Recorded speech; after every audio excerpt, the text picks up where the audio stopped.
Remember when a war film made you forget you were watching a film? No safe angle, no overview, no hero to follow, just confusion, and the feeling that something was going terribly wrong. Josh Hartnett as a young Ranger lieutenant who shouldn't have been in charge. Ewan McGregor as a desk clerk who'd never seen combat.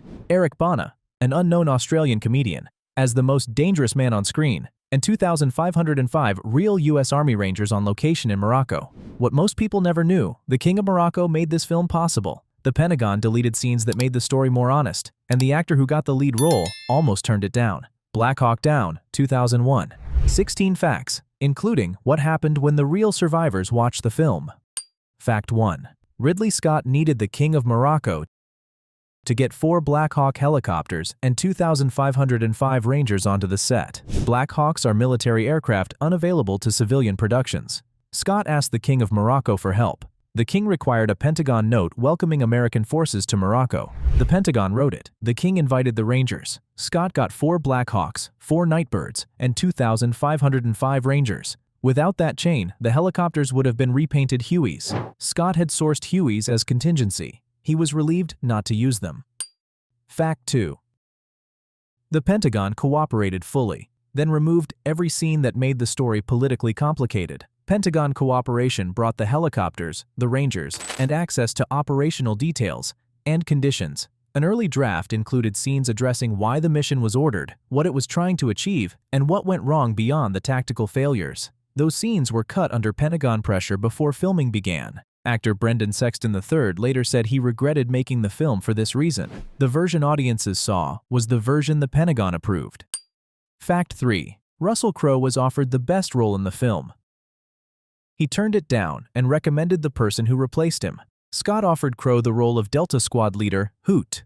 Crowe declined due to scheduling conflicts with A Beautiful Mind. He was a fan of the Australian film Chopper and strongly recommended its lead, Bana, a comedian with no Hollywood credits. Bana took the role. The performance launched his international career. Crowe had personally chosen his own replacement. Fact 4.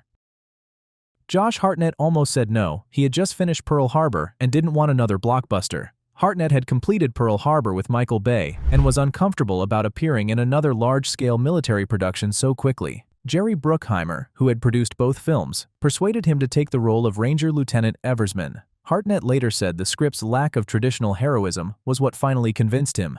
Nobody in the film gets a victory moment. He took the role for what wasn't in it. Fact 5. Tom Hardy had never made a film before. Black Hawk Down was his first role. Hardy was cast as Specialist Lance Twombly with no previous film credits. On the same production, Hartnett, McGregor, Bana, Bloom, Sizemore, Fichtner. Hardy's first day on a professional film set was surrounded by soldiers training actors for combat. He has never made another film as anonymous as this one. Fact 6. Orlando Bloom told the casting directors he knew what it felt like to break his back. He had actually broken it 2 years earlier. Bloom had broken his back falling from a drain pipe in 1998. He mentioned this at the audition as relevant experience. He was cast as Private First Class Blackburn, the character who falls from a Black Hawk and triggers the mission's collapse. The fall was scripted. The broken back was real. Fact 7. The actors trained alongside the real Rangers. Some of them had trouble leaving. Real Army Rangers and Delta operators ran the program. Sleep was restricted. The cast were corrected by soldiers who had been in the actual battle, not for acting choices, but for tactical errors. Tom Sizemore. It's like having 200 best friends, and every single one of them would die for you. Several actors described difficulty separating from the training environment when filming ended. Fact 8. Hans Zimmer was told not to write a war score. Scott wanted something that sounded like grief, not victory. Zimmer sent an assistant to scout instruments native to Africa. He worked with Senegalese vocalist Baba Maal, blending East African rhythms with experimental synthesis. The score was built in jam sessions and edited to match the footage afterward. The most recognizable piece in the film is a lament, built to play over men who were still alive when they heard it at Fort Campbell, a king, a phone call, and 2,505 soldiers. A lead actor who didn't want the job, a comedian who became the best thing in the film, a ranger who joined a union by accident. Up to here, how the cast and crew arrived. From here, what happened when the cameras rolled, and what the film cost the people who made it. Fact 9. The photograph CWO Durant looks at in his helicopter is a real photo of Eric Bana's wife and child. The scene required Durant to look at a family photo. The props department had forgotten to bring one. Bana's wife and child were traveling with him in Morocco. The department photographed them. The image on screen, the face of a real family used to convey what the men were fighting for, belongs to the actor whose character sits beside the man holding it. Fact 10. Ewan McGregor plays a soldier who has spent his entire career behind a desk and has never seen combat. McGregor himself had just come off Star Wars and Moulin Rouge, two of the most choreographed, controlled productions in Hollywood.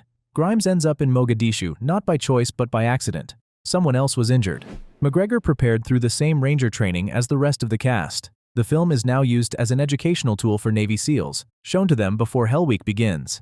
The actor who played the man least prepared for what happened became part of the training material for the men most prepared for anything. Fact 11. The film was shot in 90 days. The editor cut 144 minutes from more than 6 hours of footage. He won the Oscar for it. Pietro Scalia's editing created the film's disorienting geography, the sense that no one knows where they are. That feeling was built from overlapping footage of dozens of simultaneous sequences. Scalia described the task as finding a shape inside material deliberately shot without one. The Academy gave him the Oscar. The film also won Best Sound and was nominated for Best Director and Best Cinematography. Fact 12. The character Ewan McGregor plays is based on a real soldier. The Pentagon insisted his name be changed. The reason has never been included in any version of the film's promotional material. Specialist John Grimes is based on a real soldier named John Stebbins, convicted by court-martial in 1999 for the rape and sodomy of his 6-year-old daughter. The military requested the name changed to protect its public image. The character who finds unexpected courage under fire is named after a man whose real name the military quietly replaced. Fact 13. Before the public release, the film was screened at Fort Campbell for the survivors of the real battle. The audience included members of the 160th SOAR, 5th Special Forces Group, and Special Operations soldiers, among them Chief Warrant Officer Mike Durant, held captive in Mogadishu. The families of the 18 men who died were present. What happened in that room was not reported publicly. The film went into wide release 3 weeks later. Fact 14. The film was released 107 days after September 11, 2001. Scott had completed the film before the attacks. The release date was maintained. The same institution that had shaped the narrative, removed the complicated scenes, and provided the hardware, found itself co-author of a film about soldiers dying in a failed mission, released into a country that had just lost soldiers in a different attack. The film grossed $173 million. It had no clean resolution. That had been the point from the beginning. Fact 15. Mark Bowden spent 14 months and interviewed over 150 people to write the book. He later said the film left out the scenes that explained why everything went wrong. Bowden's book was built from interviews with Rangers, Delta operators, and Somali survivors on both sides. Bowden later said the scenes addressing why the mission was ordered and what failures of command contributed to the outcome had been removed under military pressure. The film shows what happened. The book shows why. The Pentagon helped ensure audiences would only see one. Fact 16. The men who survived the real battle watched the film before anyone else. They had given the interviews, described the dead, corrected the details. The film that resulted was the one the Pentagon approved. What was missing? The scenes explaining why the mission was ordered and who was responsible for what went wrong. Those scenes had been cut. The survivors knew all of it. They had decided audiences didn't need to. The men who were actually there got a film that showed everything except the part that mattered most.